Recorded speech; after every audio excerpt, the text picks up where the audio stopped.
जिस बात का सभी को डर था आखिरकार वही हुआ, क्योंकि इंग्लैंड के सारे प्लेयर्स अब आईपीएल बीच में ही छोड़कर अपने देश वापस लौटने वाले। अब वैसे इंग्लैंड के प्लेयर्स अभी नहीं जा रहे, लेकिन जब वो जाएंगे तो चल रहा होगा आईपीएल का सबसे इंपॉर्टेंट स्टेज यानी कि प्लेऑफ्स। लेकिन टी20 वर्ल्ड कप 2024 के लिए जब इंग्लैंड का स्क्वाड रिलीज हुआ तो इसी के साथ ईसीबी ने सारे प्लेयर्स को ये इंस्ट्रक्शन दे दिए कि प्लेऑफ्स की स्टेज में जब आईपीएल में प्लेऑफ्स चल रहे होंगे तो सारे प्लेयर्स इंग्लैंड वापस लौट जाएंगे, क्योंकि जो आईपीएल की प्लेऑफ डेट्स हैं वो क्लैश कर रही हैं इंग्लैंड और पाकिस्तान के बीच होने वाली 4 मैचों की टी20 सीरीज से। और इंग्लैंड की टीम चाहती है कि टी20 वर्ल्ड कप से पहले इंग्लैंड के सारे प्लेयर्स इस सीरीज को खेलें और एक साथ खेलें। इससे आप अपनी टीम को एक यूनिट की तरह देख पाएंगे और जितनी भी प्लानिंग और प्लॉटिंग आप वर्ल्ड कप से पहले करना चाहते हैं वो आप इसी सीरीज में करेंगे। ऐसे में इंग्लैंड की टीम बिल्कुल रिस्क नहीं ले रही कि उनके प्लेयर्स आईपीएल में खेलते हुए इंजर्ड हो जाएं या फिर वो जो प्रैक्टिस का मौका है उसे छोड़ें। अब देखिए इंग्लैंड के प्लेयर्स के साथ अक्सर यही दिक्कत है, इवन इंग्लैंड नहीं ऑस्ट्रेलिया के प्लेयर्स के साथ जब एशेज का साल होता है या फिर वर्ल्ड कप होना होता है तो ऑक्शन में प्लेयर्स को टीमें बहुत सोच समझ कर खरीदती हैं, क्योंकि अक्सर ऐसा होता है कि आईपीएल में जब भी वर्ल्ड कप आता है या फिर एशेज आती है तो इंग्लैंड और ऑस्ट्रेलिया की टीम्स अपने अपने प्लेयर्स को आईपीएल खत्म होने से पहले ही वापस बुला लेती हैं। और कुछ ऐसा ही इस साल भी होगा,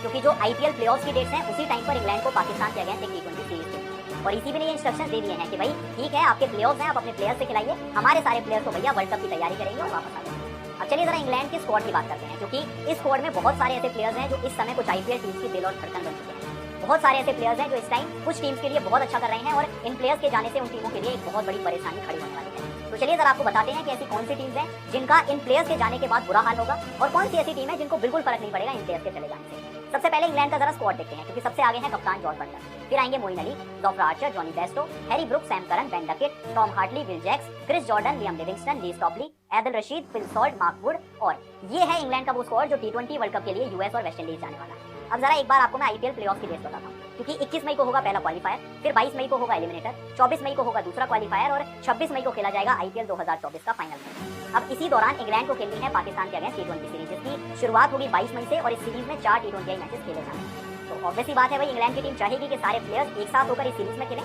ताकि जिस तरह के कॉम्बिनेशन आप वर्ल्ड कप में खिलाना चाहते हैं वो आप इस सीरीज के जरिए शुरुआत करें। अब जरा बात करते हैं कि इस साल आईपीएल में इंग्लैंड के वो कौन से प्लेयर्स खेल रहे हैं जो कि प्लेऑफ्स के दौरान बाहर चले गए। अब सबसे पहले आती है राजस्थान की टीम, जिसको इस न्यूज से सबसे बड़ा झटका लगा होगा, क्योंकि इस टीम के पास है जॉर्ज बटलर यानी इंग्लैंड टीम के कप्तान। अब जॉर्ज बटलर इस साल आईपीएल में बहुत ठीक ठाक सा परफॉर्मेंस रहा है, लेकिन प्लेऑफ में आरआर का जाना एकदम कंफर्म है। इस टाइम टीम पॉइंट्स टेबल के टॉप पर है और आरआर के लिए जॉर्ज बटलर का जाना एक बिल्कुल भी अच्छी न्यूज है। इस साल जॉर्ज बटलर ने 319 रन बनाए हैं, उनका जो एवरेज है वो 53 का है और स्ट्राइक रेट है लगभग 50 का। दूसरी टीम आती है केकेआर की, क्योंकि केकेआर की टीम भी लगभग कंफर्म है कि इस साल प्लेऑफ खेलने वाली है और केकेआर की टीम में मौजूद है इंग्लैंड के फिल सॉल्ट, जिन्होंने इस साल 392 रन बनाए हैं, उनका जो एवरेज है वो है 49 का और स्ट्राइक रेट है 180 का। इसके बाद आती है आरसीबी की टीम। वैसे आरसीबी के लिए कोई बहुत बुरी खबर नहीं है, क्योंकि ये टीम बहुत कम चांसेस है कि प्लेऑफ तक पहुंचे, लेकिन इस टीम में मौजूद है इंग्लैंड के विल जैक्स, जिन्होंने इस साल अब तक 176 रन बनाए हैं, एवरेज है 44 का और स्ट्राइक रेट है 191 का। विल जैक्स के साथ आरसीबी के पास ली स्टॉपली भी है, जिन्होंने 4 विकेट लिए हैं और इकोनॉमी है लगभग 11.5 का।